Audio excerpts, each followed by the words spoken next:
That's what they call it.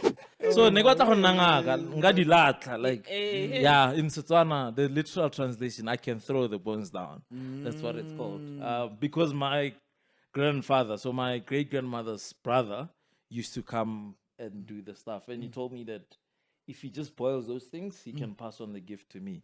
I was like, Minna, I want the thing. I want the stuff. I want them stuff. Yeah.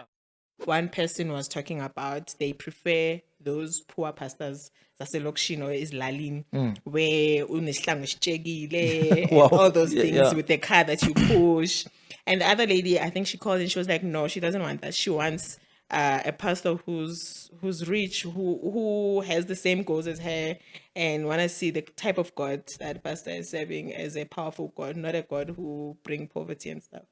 So it was a hot topic, but yeah.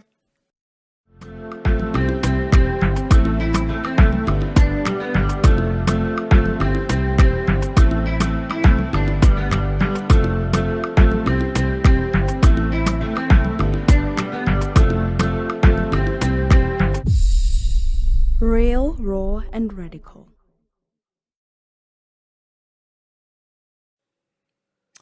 Welcome back to another episode of Real, Raw, and Radical.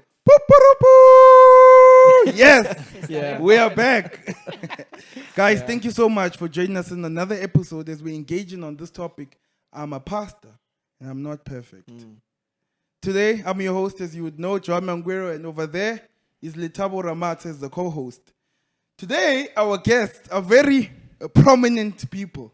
We've got Reverend David Kobedi, and Nokolo, Reverend Nokolo Kanyile. Yeah, I hope I said it correct. Yeah, you tried. The clicks aren't there, guys. My tongue is not accustomed to clicking as much. But, because, in Siswati, we speak more smoothly. Yeah. It's that kind of a language where Okay. you don't really need to click too much, bro. It's not a rough language. So Bit of a smooth one. Just say it. Hey, okay, guys. So, as we get started, we usually start our podcast with the icebreaker. So, I'm going to ask one question to both of you, then you guys will just answer it. We'll start with you, David. yes, sir. We'll start with you. Why? They So- say ladies first. I go. No, it depends where you are. What do you mean? In Africa, it's fine, Africa, there's no such thing as ladies first. As ladies first. No, eh? no. No, you're right. So, this is the question. I like your set, by the way. Thank you. Yeah, it's very nice Thank stuff. Yeah. Fancy. We've got a team that works tirelessly. Yay! Day in, day out. I know to we make see sure that. it looks beautiful. We see that, and we got water and everything. How Yeah. we- No. yeah. Spa, I hope you can see. Well done, guys.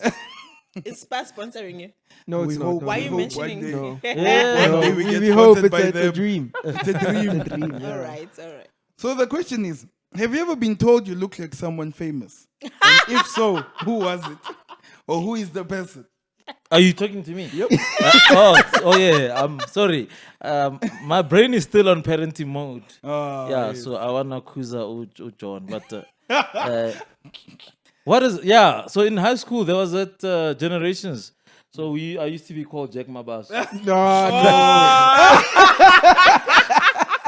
and then Oh no, I know. David. yeah, no, that's what they You don't even look like him. Though. Yeah, You don't I even look didn't, like him. but like Maybe back when you then, was younger, I was I don't know. But Back when then, you're young- and then they used to say some. I've heard a lot of people say I look like Kanye.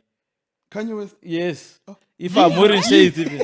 Oh, easy. If I'm wearing shades, yeah, that's what they say. Oh, Mara, maybe yes. The more African version of that. They'll African put the version. picture. He's but they African. do it. Okay. The more African version. Yeah, but that's what they said, and it's more than it's people who are not in the same circle. So I think Okay. I don't think I look like Kanye. Yeah. Yeah, I think it's facial structure, and then if you have a certain shape to your face, Sure. yeah. So yeah, I think that's the thing. Maybe he's got a big head like me. Yeah. So You, Docs, have you ever been told you look like someone famous? Not someone famous, but I've heard many stories where someone really thinks that like I'm someone. There was one time in Davidson, there was an old lady who came and kissed me, like literally kissed me, because she was sure that I was that person, and I wasn't. You? So, yeah, but it's not a famous person. It was just the person that Yeah, I was just she say that, recognized. yeah. Oh. So that's I mean, back in my days, someone mistaken me as Maps Moponi. You see, No, I'm not. Mara, the question is No, not for I'm you. I serious. give. I'm Yeah, just saying. you just Maps want. Maponyana. I'm just saying. You want- Please, yeah. Mina vele they Charlie, thought I was not there, Maps bro. Maponyana. Let's start you're now not to be there. real and raw and radical. Don't lie.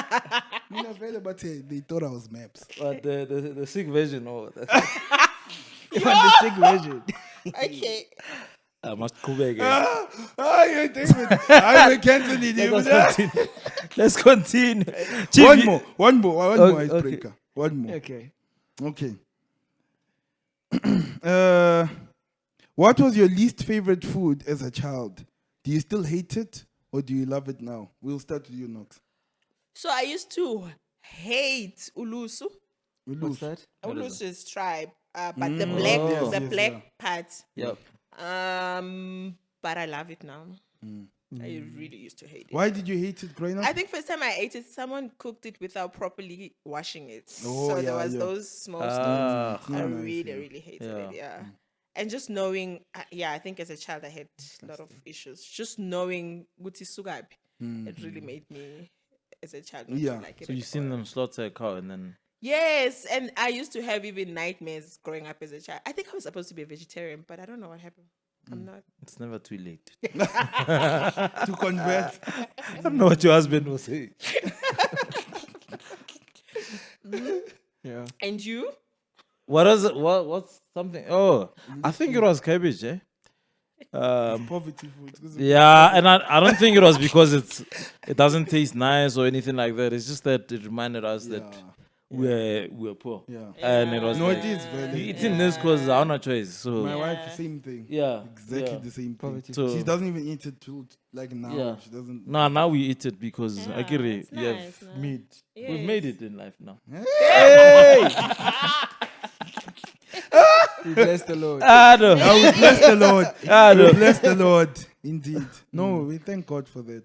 So we've come to the end of our icebreaker. So now we're just gonna go straight into the we're getting question. serious now. Yeah, no, I Yes, thought. indeed, Shem. Yeah. I will start on Okay. a very, very light-hearted note. Yeah. So we want to we always want to begin by allowing our guests to know who and allow the visitors to know who our guests are.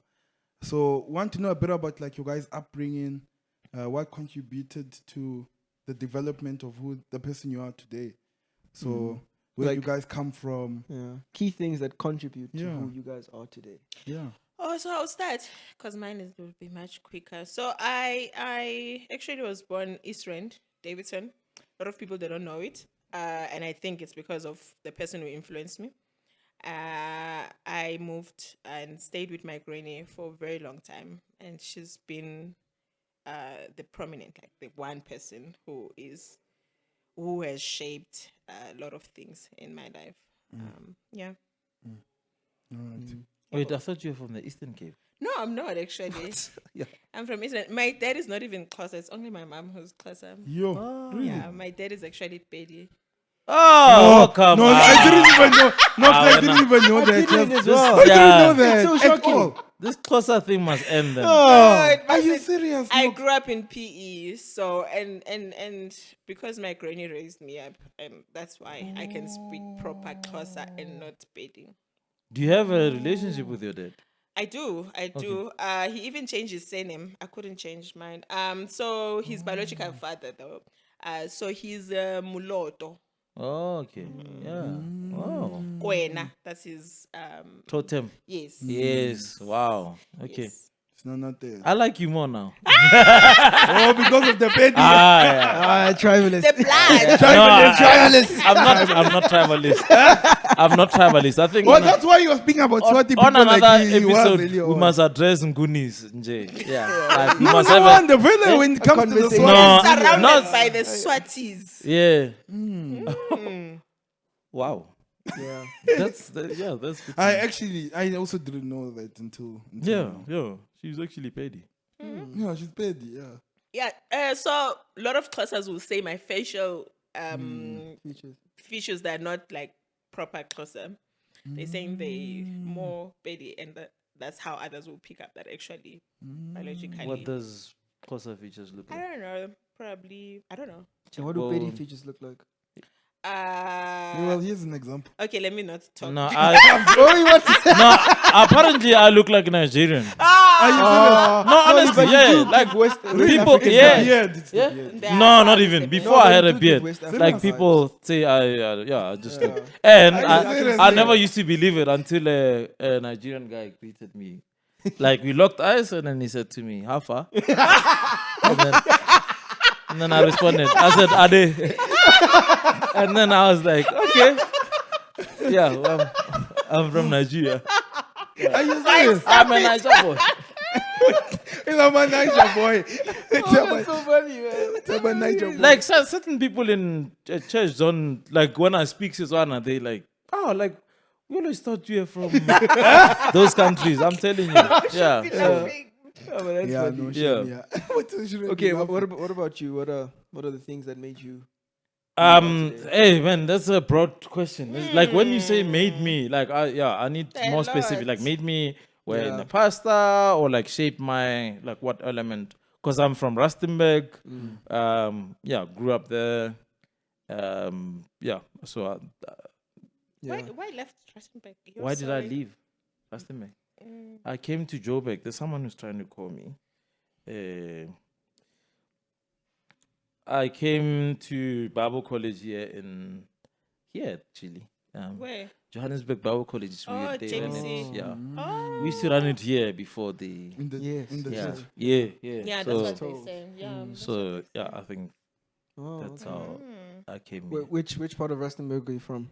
I grew up 90 k's outside of town, which was a place called Ngweding. You wouldn't know it. It's around Muruleng. Murule. Yes, and then I went to Tlhabane, which is the township. Then I stayed with my father for a year in Yellowwood Park, which is like proper Rustenburg. Yeah. Then I left and stayed with my grandmother in Poking. So yeah, Shout out to the grandmothers. yeah, no, Yeah, grandmothers yeah. have been Grandmothers holding it are a key down. part, Yeah. too. Yeah. I was thinking about it. My grandmother, she didn't force us to go to church, but that was like the thing. So we went to a Methodist church. Then I think I became a Christian age 14. Yeah. Wow. So yeah, that's Yeah. a bit about who I am. Okay. So maybe if you could double tap actually on that, like what are the circumstances around you becoming a Christian? Like how did it happen? Was it just because of continuous her taking you to church, and at some point you just discovered, I actually believe this thing? So I think I mean I grew up with an understanding of that I'm a sinner, that I needed to be forgiven, but it was almost like no, during Easter, God forgives us, and then we go on, and then we just continue living our lives afterwards. Yeah. But in Methodist, like Easter is huge. Huge. Yes, Yeah, yes. it's Yeah, Very yeah. big. Yeah. Yeah. Some people slaughtered cows. to Yes, in Eastern Cape and stuff. Yeah. Commemorate Easter. So it was a big thing. I think I the 10 ministry really is the thing that convinced me. For the first time, I saw a Jesus who was powerful, more powerful. I think I feared witchcraft, and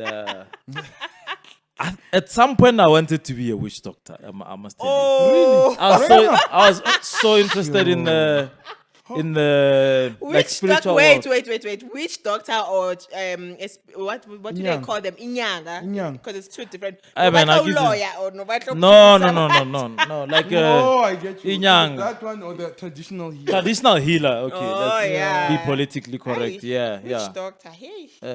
I get it. What's a? Peleo? I get it. That's what the colonials call it. Oh, that's another topic. Can we please move on? No, like that's what they call it. So negwata go nanga nga di latla, like yeah, in Setswana the literal translation I can throw the bones down. That's what it's called. Because my grandfather, so my great grandmother's brother, used to come and do the stuff, and he told me that if he just boils those things, he can pass on the gift to me. I was like, Minna, I want the thing. I want the I want them stuff. Yeah, I want this. because I think to us that was power. Power was that stuff. And then when I went to a tent and I saw demons being cast and Jesus being powerful, I was like, okay, yeah, like this Jesus I read about in the Bible is actually supreme and he demands my life. And I think that was the turning point for me. Wow. Yeah. What kind of church? What kind of tent church was it? Fire. Like the fire. It's a fire. The fire. The revivals. you know, The revivals, yeah, Umbuselele. With good music. Yeah, You know those ones. Yeah. Tent. Yeah. No, you know What what is I mean. beginning? No, the one. The Nqendu Negus, the one where the Negus play. There on the key. Nqendu what? Negu is the man of God. Negu. Negu. Okay, okay. Don't judge Manguro's. I'm not. I don't know why. Isn't Guni. I don't know why. It's what do you hear how nice it sounds? What's the Swati radio station? Ikwekwezi. Ikwekwezi. No. Is it Ikwekwezi? No. Yeah. His frequency is like. Gwala. What Yeah. is it? Ikwalagwala. Igwala, yeah, that's His frequency touches Igwala, then it changes into cozy, then Then Lonnie. Then Radio goes to Lonnie. Shona. Ah, David, David Yakzuga. Hey, let me do the shut up thing. Yeah. Okay. Just And yourself, Noxie? I already responded. excuse It me. was short You're not and paying sweet. attention. Mina, I'm here to do business. Oh, you've already responded. Oh, when she was Yeah. speaking, yes, no, she did. Yeah. So that's interesting to hear. Now I want us to get into the meat of the day. So as leaders in your respective ministries, it's obvious that the people you lead as pastors, as reverends, hold you to a high regard. Or obviously you're leading people and they respect you as a leader. So I want to know, how do you reconcile pastoral authority, your pastoral authority, and the personal imperfections of your life? How do you reconcile that to your congregation? Like, how do you lead that? How do you manage that? You're saying we're imperfect. We are imperfect as people. No. Unless you're perfect, then the question doesn't apply to I you. was Guys, kidding. I know. theology is not okay. That man is wise, by the way. He balances out this one. He must be the host of this one. You've Like, dethroned yeah, like You've wanna dethroned let that thing. Wanna let that thing. Maybe it's my accent. No, it's not. It's not. No. Let me start because I don't think I'm highly regarded. Njengo, Oh, he's got me. He has been bestowed more honor. So obviously there is that, more especially in our context. We do have that growing up was ukuthi abantu abefundisi and stuff. Even the way you talk to them, you don't just so there is that. We can't shy away from it. But for me, what has helped me is that one actually of sharing your imperfections, of sharing your struggles with others.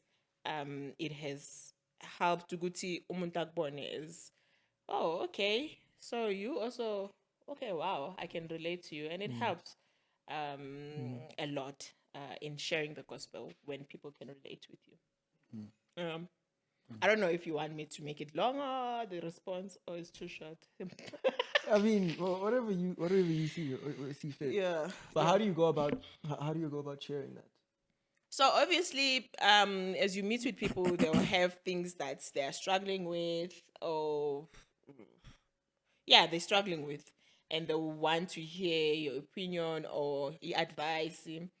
And then I think that's where you can share. Well, you don't have to lie if you don't have anything that's closer to that. But if you do have a testimony, actually, that can encourage someone, or because sometimes it's always easier to share testimony than current struggles. So even when you are struggling with something, I think it's good to share so that the person can see. I almost made an example. For example. Go deeper, man, Go deeper, women of God. No, this one is not be what you are expecting, a reverend. It's just light. So someone was struggling with their weight. A lot of people don't actually pay so much attention on stewarding our bodies, what we eat and things like those. And she was just sharing about that. And I was like, actually, that's something I'm currently struggling with. And we can probably keep each other accountable in what we're eating and things like that. And those, or if you want to cut down. And it was a brilliant conversation. Yeah. That's powerful. So I think there's like two sides to the thing. I think the majority of the people love somebody they can relate to, somebody that is not a perfect model.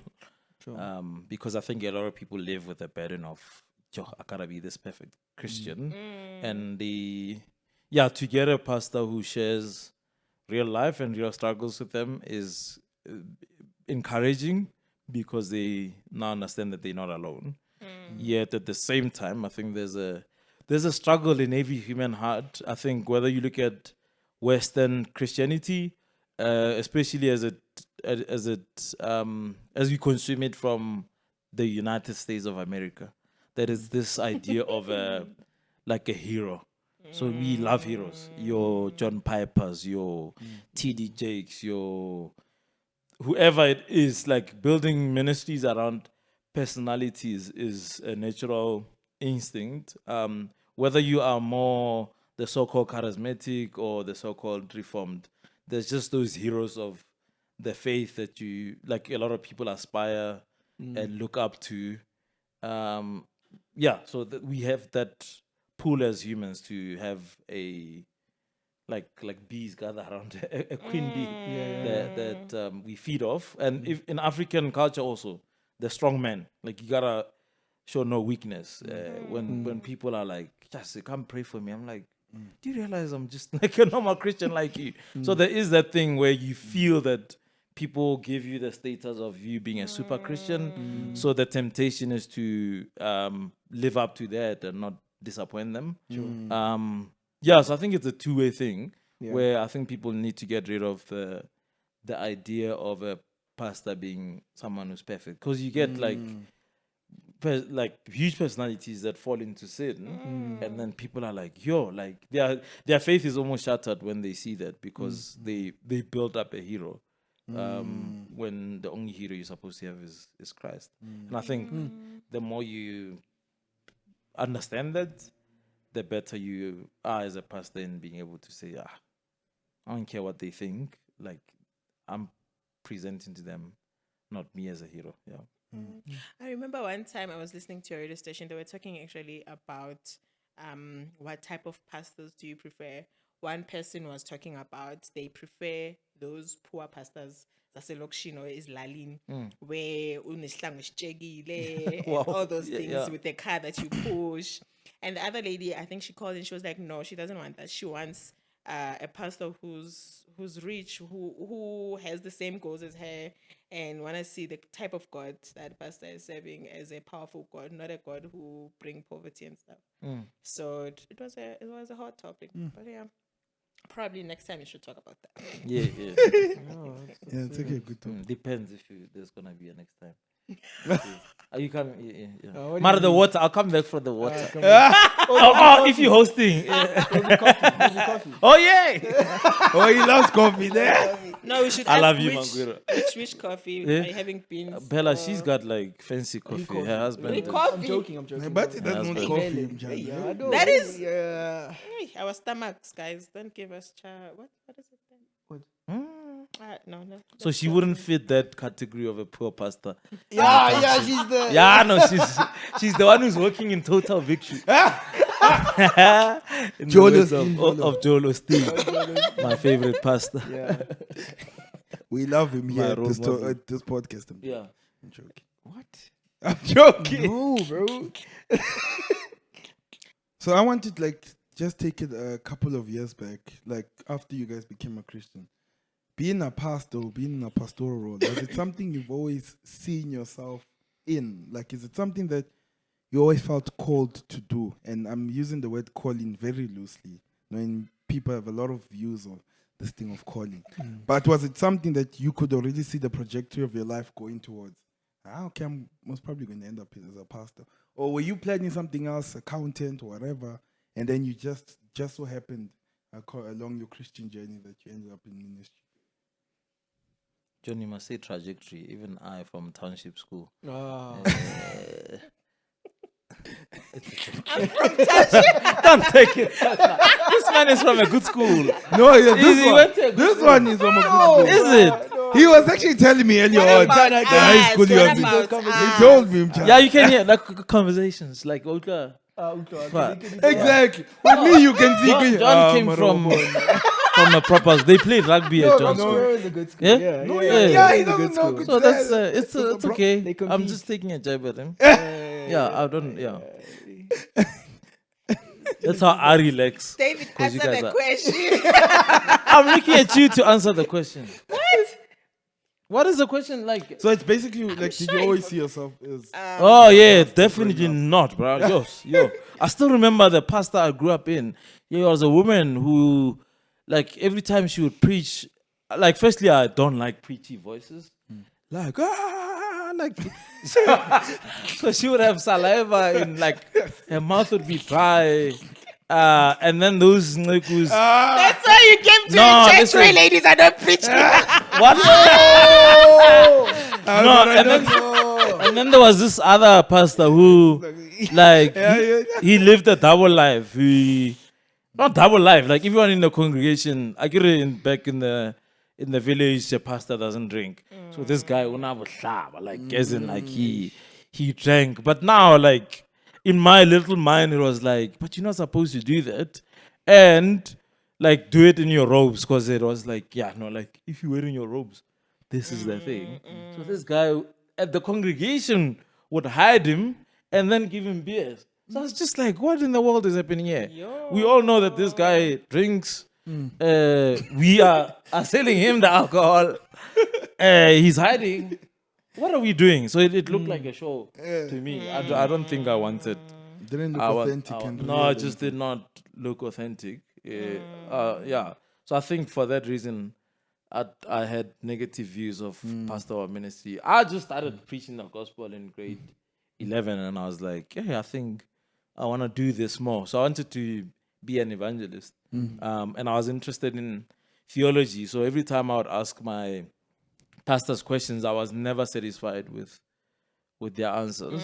I remember. So you're one of those radical high school students, like in terms of like the faith and Christianity. You're quite bold about it. Buvuta. Yeah, Bovuta. Like you're the cell group leader. Not even, like not even. I wasn't like I was in the background. Like I don't even think I was a preacher. I just wanted to get up and I'm passionate about talking to people, like people. So like just talk. And a friend of mine became a Christian at that stage, and I was like, flip, like it felt like I tasted something good, and I wanted other people to taste it as well. So I guess if we call that a calling, that was the thing for me. A sign, kind of a sign. Yeah, and at that stage, I remember going to career exhibition, and then Northwest University. In fact, I was like, I knew what theology was, and then I saw it on the prospectus, and I asked the lady, what is this one here? And she's like, give Ruti, like it's Pastor Rasta. Like, don't even waste your life. But I think I was interested, particularly in the more academic side of the faith. Well, at that time she was just saying like, don't mind it. Nah, don't. Give Ruti. Like, yeah. And that man, the sun man is sleeping. No. He's tired. He's given everything to God. No, we've overworked him here. He's tired. Let's pick that one. This was the unfiltered and raw. They invited me to be unfiltered. No, this is where you have to be yourself, man. Myself. Be yourself. That's the best thing ever. Yeah. Noxy, did you always see I yourself don't as a think reverend? Letabo is says I must keep quiet. No, what do you mean? His look is like, He's John, like, where did you get yourself this? when I- Where did you get this guy? No, So I'm mute. chilled. Tess is so mute. chilled. Okay, for me, I think it's similar to David. I never saw myself. By the way, my story is not so much common. I became a believer on my late mid-20s actually. So I didn't know Christ when I was 4. I do sometimes hear those stories. I'm like, wow, when you 4, awesome. And my story, I'm not sure if people know, but I was a teenage mom and a single parent for a very long time. And I saw the gospel working in my life and how it brought hope into my life. And I was just excited to share that with other ladies who have gone through what I've gone through, teenage mothers. Because the cycle is very hard to change or undo. Once you become a teenage mother, umusekaya, nayo uzokhuliswa ugogo, and then abe nabantwana. So it's just on and on and on. So I saw it as a silver bullet, like the gospel can really change everything. And I was just excited of sharing it with everyone. I remember though, my last job, I was in Cape Town. My last job, I was busy prepping a ladies' thing. But using the company resources, and my manager found me and was like, what's this? I'm like, no, we organizing something for ladies and stuff like that. And he said to me, I think you should go into ministry. And I was like, yeah, we'll see. 8 months later, I resigned and went to college. Yep. Sure. Yo. That was an unexpected turn. Yebo. That's a story in of itself. I'm very interested in that. Like your journey wow, yeah. Yes, yeah. Yeah. So now, okay, you guys work in ministry. So what ideas did you guys have of ministry, of being a pastor? Yes. Or Expectations even. like what ideas did you guys have? What thoughts?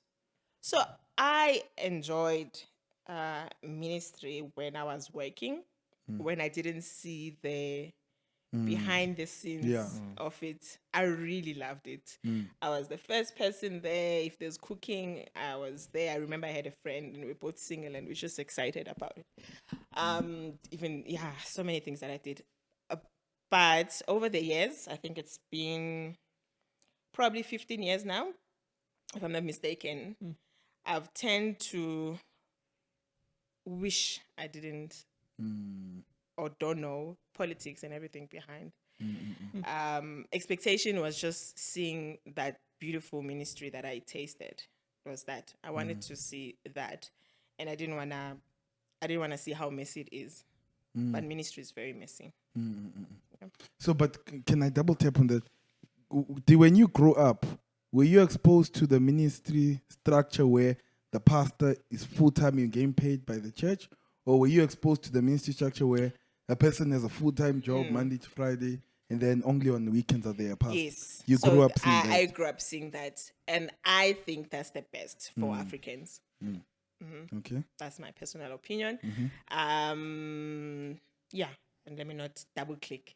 Let me leave it like that. I'm actually interested. I'm so interested. I'm curious. No, because I absolutely feel like we haven't absolutely tasted what ministry looks like in an African context for African people.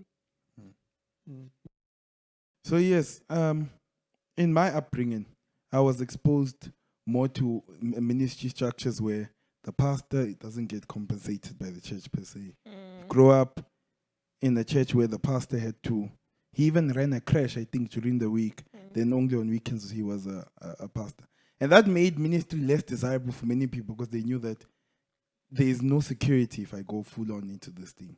And so now I came this side to Joburg. I was exposed to a place, like to the kind of church I'm in and the kind of church structure, denomination I'm a part of, where you can actually be paid to be in ministry. So it makes you less hesitant. There's more security to be in the ministry. So my question was, do you think that influences the way people think about going into ministry, going into full-time ministry? So what influences the fact that There's less security, or there is security on the other side? Obviously, the question, eh? So I personally think now that being in ministry and having the experience, I think it's best to do tent making. Same reasons where Paul is making his point that I don't want to be a burden. And I think when you are dealing with God's word, you don't need to be a burden, because you need to be able to be true to the word. You don't need anything that will hinder that honesty of what you feel or what you see the word of God saying. And the coming and doing full-time ministry, obviously in our denominations, I've seen it worked for particular people that have support and stuff like that, and can raise those things and know how, and they've seen it working. But I think for us as Africans, I feel like it limits us. And working also is good because we'll have less of the abuse that we see in other churches, where pastors are demanding or even lying about blessings and things like those because they want to gain. I still personally feel like tent making is the best way of doing it. Yeah, no, I mean, to say a lot of people within the church environment I'm in are people with varsity degrees, and I think a lot of them actually go in for passion. There's very rarely someone is like, shucks, that's I want to make a money. good like a good gig, because I don't think it is. I don't think it is. And I think I agree that tent making I think it's in a South African economy of guys who are trying to build. So a simple thing like not living a luxurious life, to just, I need a house, I need to have a house, I need to take my kids to school, and those things, the basics of life. I think sometimes it does become too much for the church to be able to fund that life, which isn't, like, I think asking a lot of money from God's people. Yeah, so I think in our economy, it definitely tent making. If I look back, I'm like, yeah, I came from matric and just went straight into ministry. Like, I would have loved to get that corporate exposure, and I think in my 30s, it's much more difficult to. Are you serious? So if you had do to, that. if you could backtrack, you'd have actually chosen. Not to say you would have chosen, because you are where you are because it was God's will, but you might have, or you would have actually headed a different. I think I would have stuck to ministry, but I think, it is nicer when you don't have to do it, when it's not a job, where it's like, particularly also for our people to say, hey, like, I'm not doing this for money. Just a little bit more that they see that you're actually doing this for the love of it, and for people to come to know Christ. So I think for many reasons, I would have loved to have experienced corporate life. So, I'm just curious. I think you touched on it just now. Why is it so challenging as Africans to fit into this model?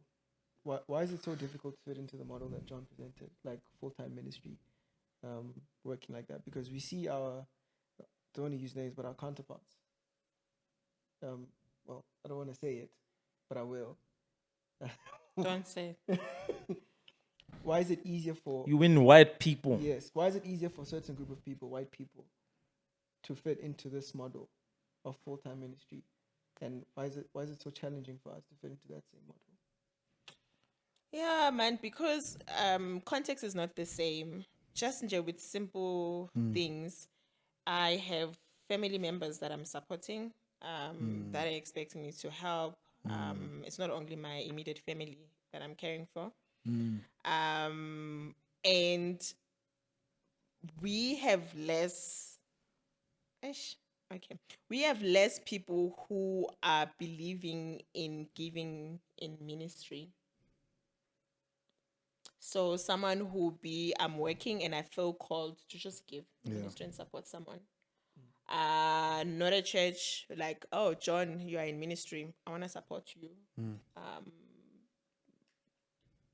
In our context, ish, maybe I'm just throwing that loosely, but those kind of things, they kind of limit. Yeah.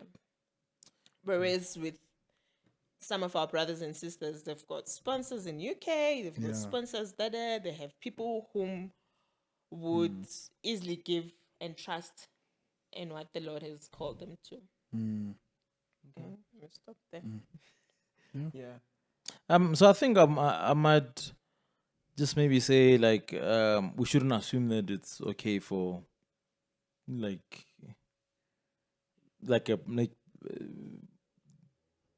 our white brothers, because some of them are We struggling. are real raw and real Yeah. raw. Real and radical. Yeah, no, but I'm saying let's not assume that all of them are doing well. Yeah, sure.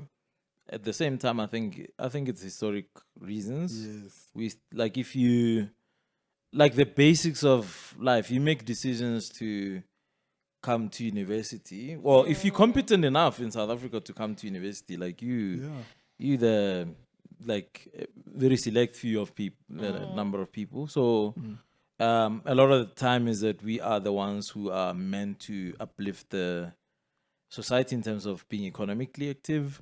So there's that. And you're starting without any inheritance, for instance, something like that. Like my grandmother dies and leaves me some money. Yeah. That's not happening. Whereas I've had a number of people who, for them, that was the reality. Even if it's 100K, that means you can actually get a car and not have to have one that someone pushes. We don't have that. We have funeral policies. Are you that, speaking about B when you say a car that you had to push? I'm joking. I didn't know. I thought you. Yeah, I don't know. I'm joking. Your don't know car is that. brand new, bro. Isn't John's forgot car the the McCain. The Toyota? Oh, no. It's upgraded, Come on, man. did you see that? Ah, he's Don't you what's remember the better. McCain? Better car. Don't Yeah. you remember the McCain? And not all of us are struggling. But you remember the McCain. No, but you you remember the one. No, not everyone is struggling. But he had a car. Like, and again, you see now, like when we Yeah. say black people, Yeah. there's levels to these things, isn't there? Khona le bo Maguiro. Ah, No, but like in actual fact, But also, unemota. Kodwa imota yakho ayisebenzi. imoto yami beyi-too serious. Kungcono. Beku too It's serious. better. It's better for him. I guess No. He had a car. Yeah. So like that's in as much as we say like Yeah, it was a no, I struggling get it. car, Yeah, that's like he was ahead of the game. So I think we need to talk about more about like economic standing, and that there are a group dynamics of people. Like I'm thinking a group Yeah. of people in South Africa who have a certain skin type, who are more economically ahead of us, and that's historic. And not only are they ahead of us, their social network is just ahead of the curve, which means sometimes it is easier to do stuff and to do ministry. If you were to maybe say a black preacher, if I wanted to do ministry in the township now, I just don't think they can afford to take care of me. So those are the realities that we live with in South Africa, and that's the majority. Somebody said this, it was one reverend from Cape Town, that the majority of people in this country are black people. Black people stay in rural areas and in township. And if we are saying we're serious about gospel ministry, we need to plant churches in rurals and townships. And it hit me hard, because I think I live a middle class life, and I think that requires I don't know, like a different mindset. And I think if I had a job that like I wouldn't be in corporate, I wouldn't think about those dynamics. So and then what? Like, are there any benefits of the model then, of being a full-time pastor, being paid by a church, as opposed to the tent making? Because what makes me ask that question is also, I remember growing up, like after I became Christian, I joined the church back home. That man, like the pastor, didn't have a lot of time during the week to prepare for his sermons. Yeah. Didn't have enough time to visit people. Didn't Yeah. have time to do so many pastoral things. He would actually leave everything to like him being a pastor for a Saturday and a Sunday. Yeah. So, like, is that one? Would you say that's one benefit, that you got more time to focus on the Lord's people, or would you say you can actually work around that even if you were doing tent making, if you were like working in corporate and so on? Let me answer because Knox normally starts off. I think again that's the other thing where we've adopted certain church models of like having a church production, like even a sermon. If you had 10 people, you do sermon differently to if you have 50. If you have 100, you do like the more you scale the thing to become an organization, which has its benefits, the more demanding it is. Whereas if we had a lot of small churches in that met in people's homes, that could be church. And I think, we need to then think, hey, like maybe South Africa needs those kind of churches as well.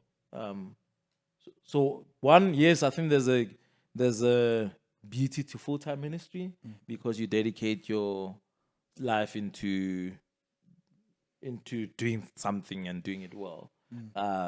People dedicate their time into producing good quality resources for children. So there's space for both models, but maybe to reach South Africa, we need to think a lot more on like small church communities that don't require a lot of resources to run.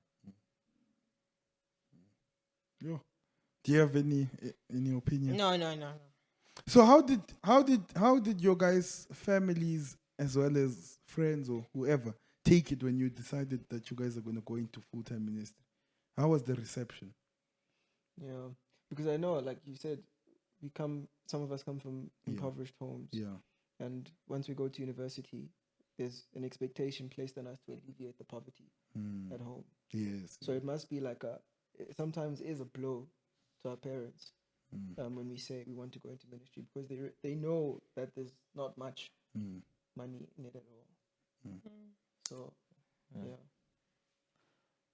So again, I think it's true if anybody from my congregation is watching, that they take care of us for like compared to other pastors in elsewhere. Like I've got medical aid, and I thank God for that. Yeah.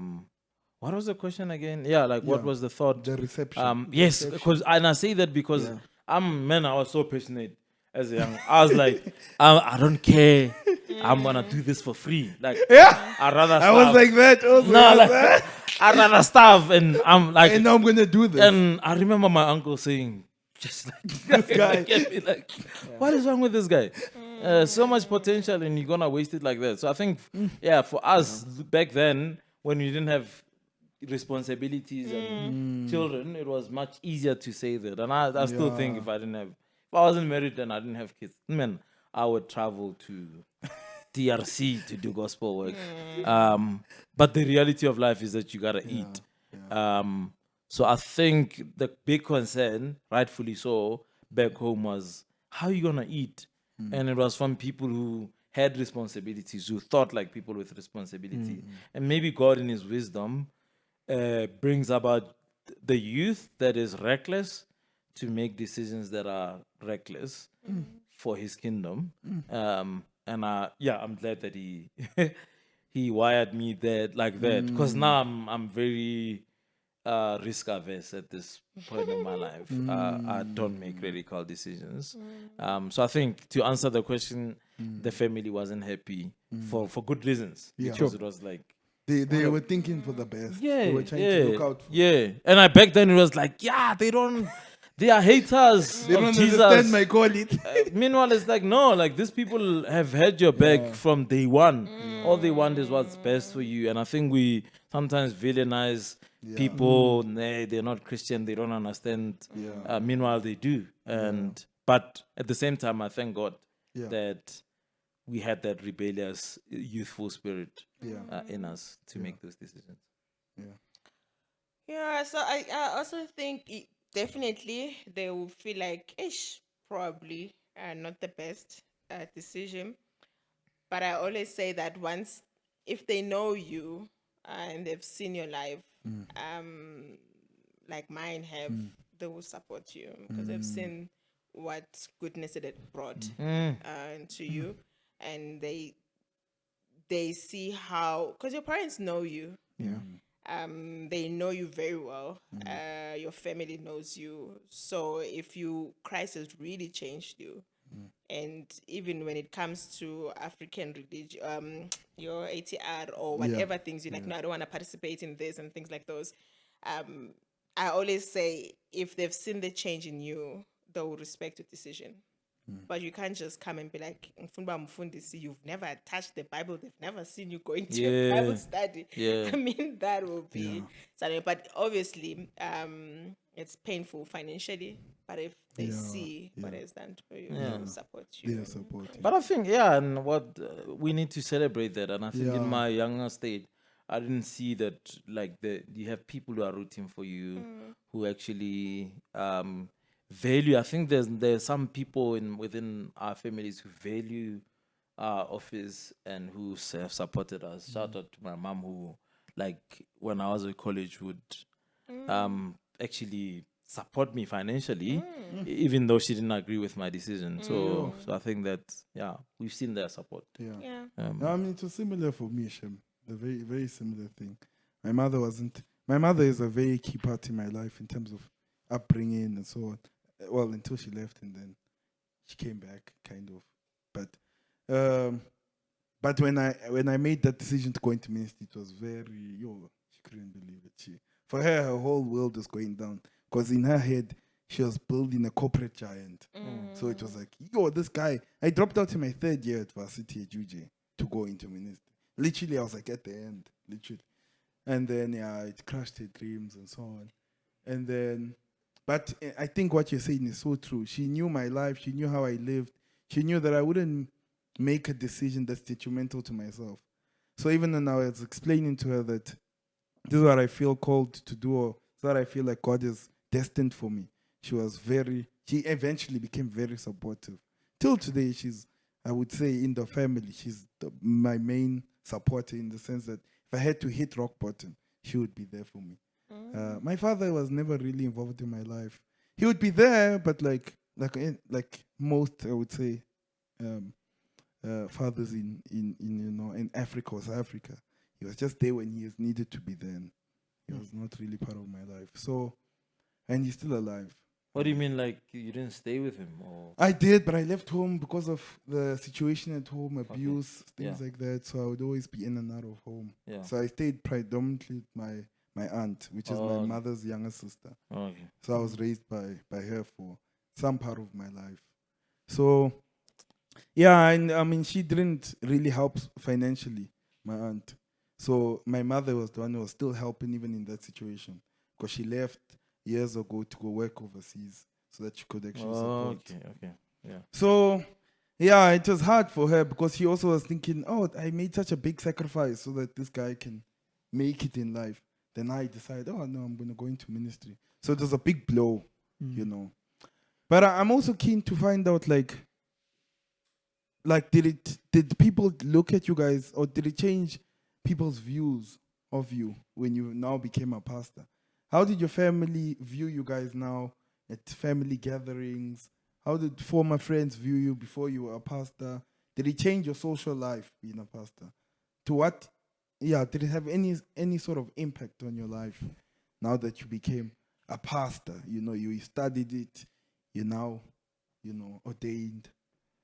Yeah, obviously, I think it should change your life. It's not only just your spiritual life, I mean your whole life. but it doesn't mean that you are now not friends with people you were friends with and things like those. I remember I had a friend. So before I was a Christian, I used to drink. But something happened immediately after drinking. I would have a runny tummy, and they would tease me about it, and I wouldn't get used to like the feeling of being drunk. I would hate it because I would be dizzy, and they're like, "No, try again, it'll work," and it never worked for me. So the time she realized that when she found out that I was theological college studying to be a pastor, she was like, "Yeah, man, it makes sense. You and groove, and things like those." But I not only with just the drinking, but also personality and stuff like that, and it wasn't just a new thing. It was something they could see or track in your life that I'm something. So it wasn't a shock, but it was like, hey, something is coming, or something like this may come. I think. Do family members look at you differently? Obviously, I don't want to take time, but obviously, I was this one child with 2 kids, and my friend or my cousins were not having kids, and then in a space of a year, I was going to study for a degree. Someone paying for that, it's radical. Yeah, it is. It's huge. And there's a lot more than getting married. And you see, for me, I always say, I've not been in heaven yet, but I've seen the change in my life, tangible change in my life. Yeah. It's quotable. Yeah. It's quotable. Changeable change. Yeah. What? He's lost in space, man. Sorry, what? The question. No, I don't remember the question. Oh no, so it was like So I keep thinking, like we need a podcast just to unpack a lot of what she like said. a lot of what you said Yeah. and what you said. Next Because- time I'll charge you. I'm joking. Yeah. No, you can call me there by 2.5 husbands and so I mean, I'm not in charge there. I'm not in charge on the other one. I just come. Your future. Yeah, what was the question? Also, I was Your saying like family, how much yeah. how much did it change the way your family sees you, No, I think even they've friends and so I on? feel appreciated, man. I think when I think it's the whole being a Christian. At initially, I think I did a lot of mistakes where like I was like especially against the whole African traditional religion. Like I think I was a judgmental. Yes. Yes. Guy, like God is gonna judge you. So I think that wasn't nice. Like I was just not a nice Wasn't human. loving. Yeah, it wasn't loving to the people. So I think they didn't like that. But I think over the years, even getting married early, like being a Christian, sex outside of marriage is a sin. Like, so I just feel like that was not nice. But I think now, like having been married, a lot of the family members, when they think about solid Sure. family, I think often they turn to you guys. reference like if someone wants to get married, hey, like be involved, or this is what I'm thinking of getting married, they would call. So that's been encouraging. I do think sometimes people bring you under the category of mfundis, and which is a very like if I think about it, Mfundisi hangs around with the women from church, especially at the funeral, but he's irrelevant when it comes to general life. You only need him when you bury and when you get married. So I think there is an element of that I think is just not helpful, where they don't actually see you as a real human who can solve problems, who can sound guy. Vuga. He's listening.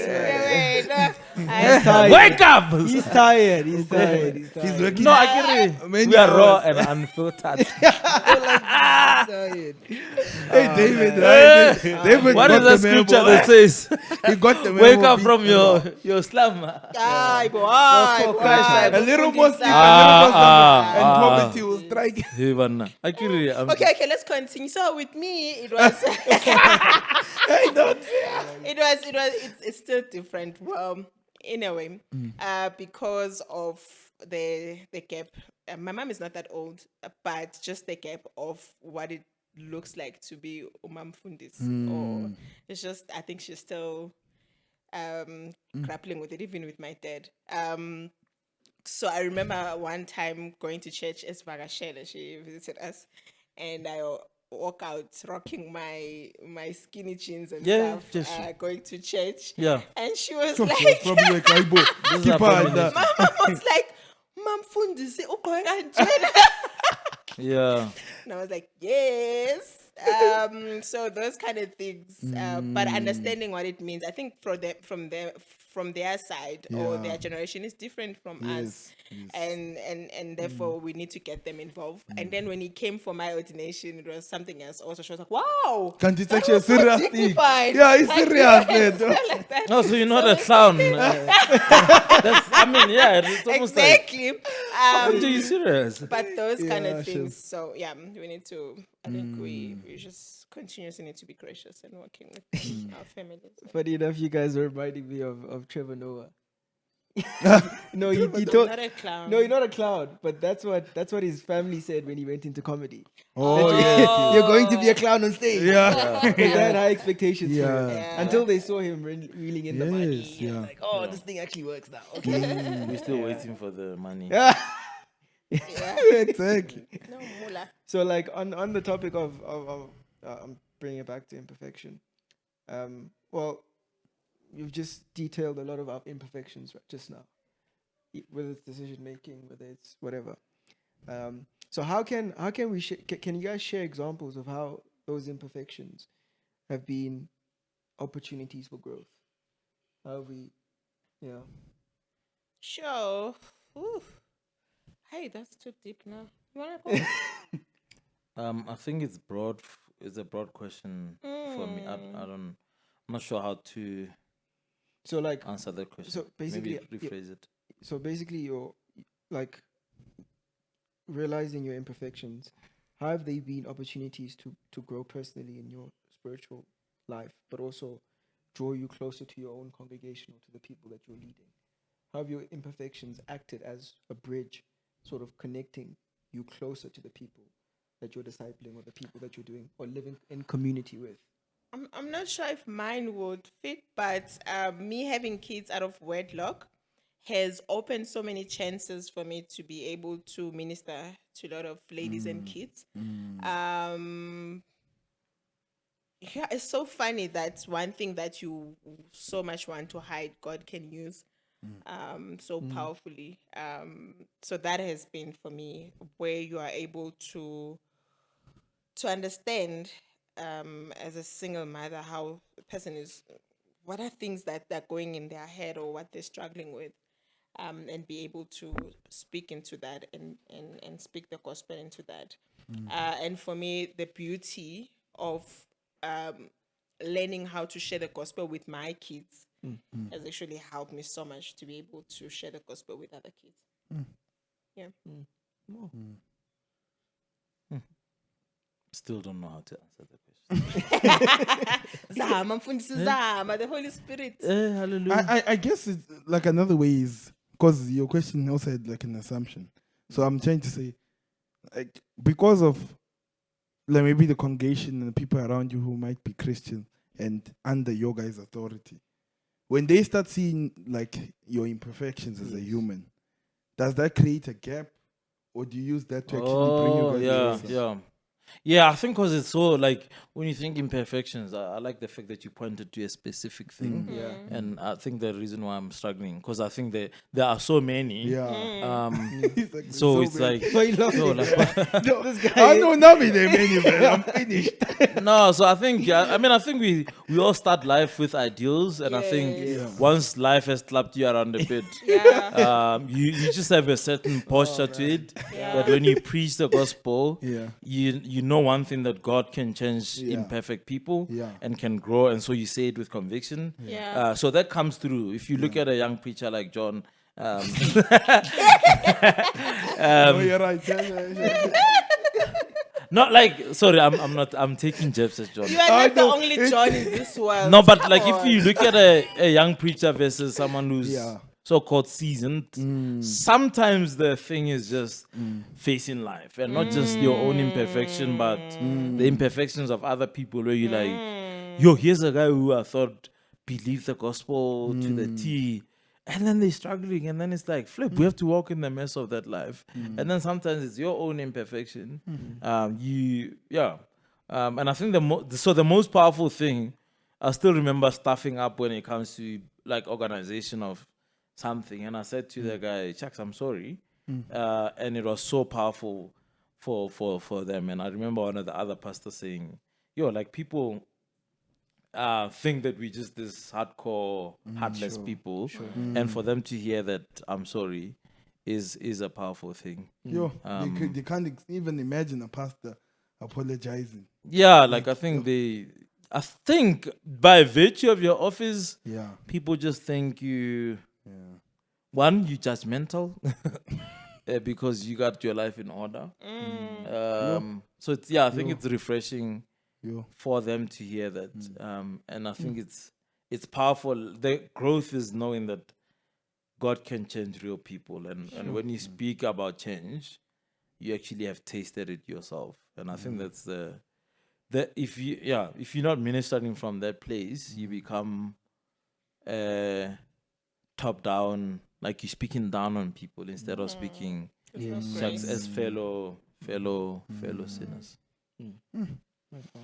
Yeah, I know this has been a very helpful, very, very helpful conversation. Very, very helpful. I'm sure many people who are viewing this probably have perceptions of their pastors, even themselves, thinking, yo, my pastor, like I put him on such a high pedestal. And he's as human as I, just called to a different office than I. Yes. But he's as human, as sinful, and so on. And so you guys have shed a lot of light to the realities of being in a pastoral position. And also just relating to you as normal people. I mean, you saw he teased me so many times. Pastors tease people. And so, But I think the other beautiful thing in understanding that is being gracious to your ministers. yeah. Because sometimes when we put them there, it's very hard to be gracious and loving to them. We expect them. We have so much expectations for them. And forget Uguti, they are people also. And it hurts like the way it will hurt to you. Yes.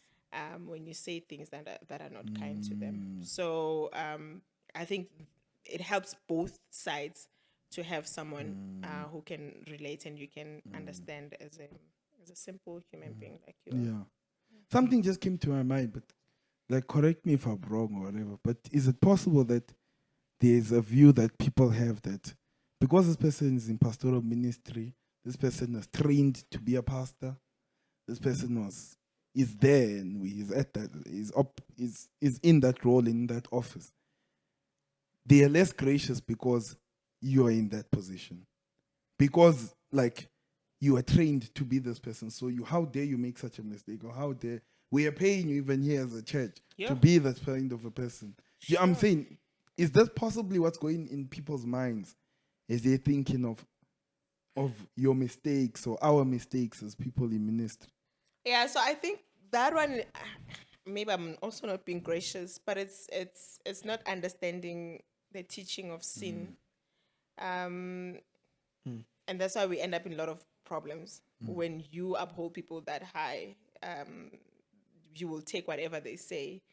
And so I really think people should understand impact of sin in us as human beings, and not have so much high expectations of ministers, so that they could be relevant to them, and so that we have less and less of issues that we have in the church, where people will be abused but don't see that they're abused because they hold people up high. Yeah, that was very helpful, guys. We've come to the end of our discussion on this topic. I'm a pastor. I'm not perfect. A lot of things were shared. A lot of things you probably are questioning, like, I want them to probably double tap on this. You can just write it down there in the comment section. If it was helpful, share it with someone that you feel like, yeah, they'll benefit from this conversation. If you like it, and join the family if you want to engage with more topics that are real, that are raw, that are unfiltered And radical. Yes. But maybe last, as we close things, someone is watching there, they're thinking to themselves, I actually want to be a pastor. Like that's the thing they're saying to themselves.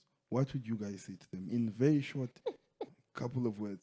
Like, what would your advice be to them? They're sitting there like, I want to be in full-time ministry and I'm going for it. It's the best thing ever. Go finish your degree. Go work a little bit. Do it on the side. And I suppose be prepared for a life where you're not going to be like as financially independent as you'd like. But I think it's a great privilege to be in pastoral ministry. So go for it. Go for it with wisdom. Just know that there's no money here. But at the same time, I think it's a noble thing. I mean, the Bible says it's he who desires to be an overseer desires a good thing. So I think that's a good thing. It's a privilege.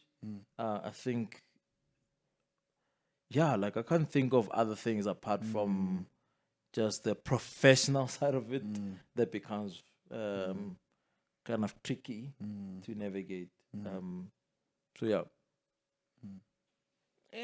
Since you've touched that side, let me try and think of something else quickly. I don't know if people will hear me.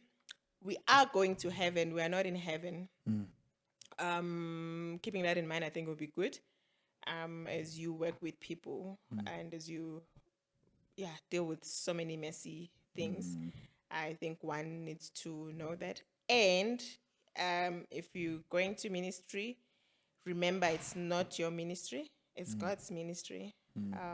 Sometimes that kill us in our mental health and so many things that we stress ourselves with. But I think if you know those two things, with also what Mfundisi said, I think, come, it's awesome. Seeing God's hand working. Sure. That was lovely. Yeah, no, thank you guys. Thank you so much. Thank you guys for coming. Yeah, thank you. It's lovely having you guys. Thank you for having us. Yeah. Are you going to say thank you, really? For water? Yeah, After we I knew she was going that there. ministry. No, is in so our hard. context, in our ministry, because they never give the pastor At award. least juice. That's the one thing I have against them. Even I'm like, coffee. Come on. actually, my mouth is dry. I'm talking. Just give me water. We need Even if it's sponsors. not bottled water. We need sponsors. Just- People, please sponsor these guys. Yo, Please, guys. Come on. Hey, John, just close the podcast, bro. Yes, no, I've closed Yeah. it. Yes, no, we've come to the end, guys. Join, like, share, subscribe. Yeah. Yeah.